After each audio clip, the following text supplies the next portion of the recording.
Hey Cawffee Crew, it's Jessica, your go-to manager for navigating the ups and downs of corporate life.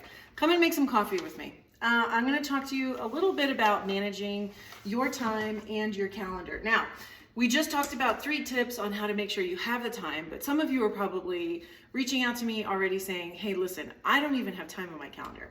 Okay, I totally get it. So I'm going to give you a quick hack on how to take a look at your calendar and find the time.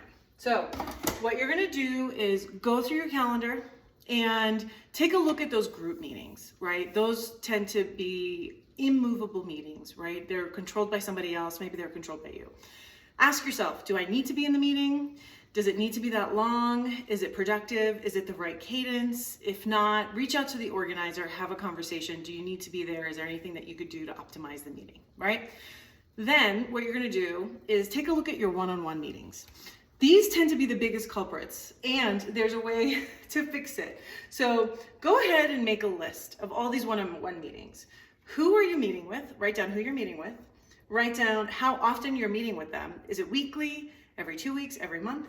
And write down how long you're meeting with them. Is it a half hour, an hour, sort of what's going on there, right? And then I want you to, because it's January, it's a perfect time to do this, go ahead and delete them. So I know this is the controversial part, but I swear to God, this really makes such a difference.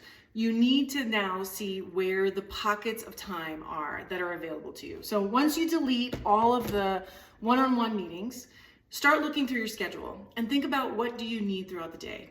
There's a good chance you need a regularly scheduled lunch break. Take care of yourself. Add that in there, right? Then you're going to need probably a time in the day, usually midday, to intentionally respond to Slack, respond to email.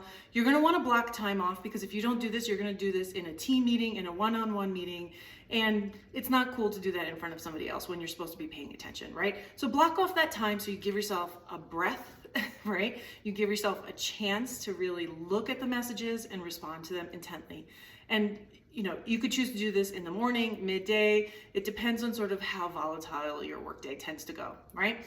Then, once you schedule that in, I want you to schedule deep work time. So these are the moments every single day that you're going to need to focus on putting that presentation together, putting that deck together, putting the report together. Whatever it is that you do in your day-to-day, there's a good chance that you need to have work time and that you don't really want to do this after hours, right?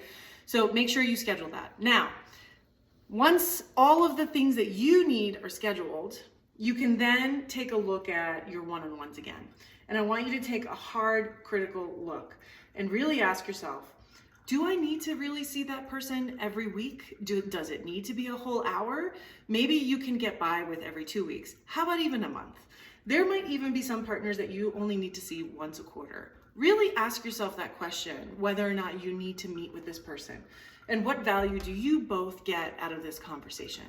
Can this be done via Slack or email? Really get critical, because what you're going to now do is figure out what the right cadence and time will be with that person, and you're going to now start adding it to your calendar. Now, this week may be crazy, so if you start doing it this week, it might not be good. You might be completely booked up for the next month. That's okay. Pick a start date. Maybe you start next month at the first of the month, and that's when you start scheduling things out. You might actually start breaking one-on-ones or team meetings. Another idea is if you're meeting with a group of people, like one-on-ones with the same people in a particular group, maybe you set up a group meeting instead of doing one-on-ones with every single person in that group. It might actually save you time and help you be more productive. So comment below, let me know what your calendar and time management hacks are. If you have any other questions on what you can do to get that time back to do the things that you need to do, feel free to reach out, and I'll do my best to make a post. And I'm making coffee, and I'll be linking all of my favorite coffee things. For those of you that don't know, I work at LTK, and I'm testing out a lot of features. So you'll see that a lot of my links are shoppable. A lot of the stuff that I use is shoppable. So link below, and feel free to check it out and leave comments if you have anything on LTK. Thanks. Bye.